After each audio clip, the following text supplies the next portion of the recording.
Nananawagan ako kay VP Sara Duterte na mag-resign na lang sapagkat hayag na hayag naman na ang kanyang mga violations. Paano mo i-explain yung Mary Grace Piatos na naka-receive ng 25 million na intelligence funds?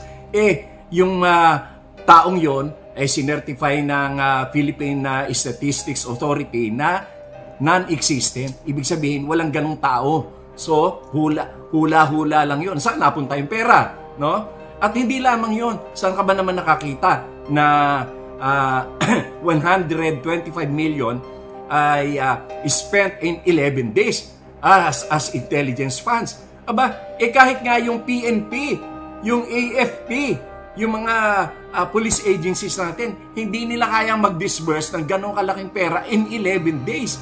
Considering na meron pa silang nationwide network of intelligence people. Si BP, ano naman ang intelligence network nila? Wala! So, to spend 125 million in 11 days, that is already anomalous. No? At saka, yung 615 million is spent for confidential funds and intelligence funds. Saan naman napunta yun? Hayag na yan. Milyon-milyon ng Pilipino ang nakakaalam ng grounds for impeachment. Itong Senate na lang ang hindi pa yan nakikita. No? Kaya hindi pa sila nagkukonduct ng trial.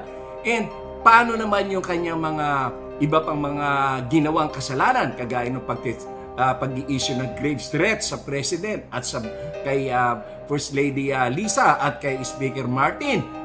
Hindi pa ba naman sapat yan? Ngayon, tinatanggi daw niya na sinasabi niya yon. Paano niya itatanggi yun? Panood na yun ng milyon-milyon na Pilipino.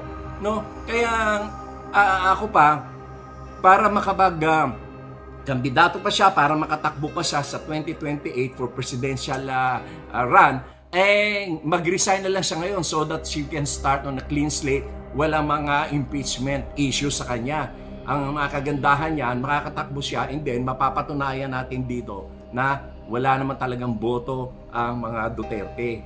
Walang boto.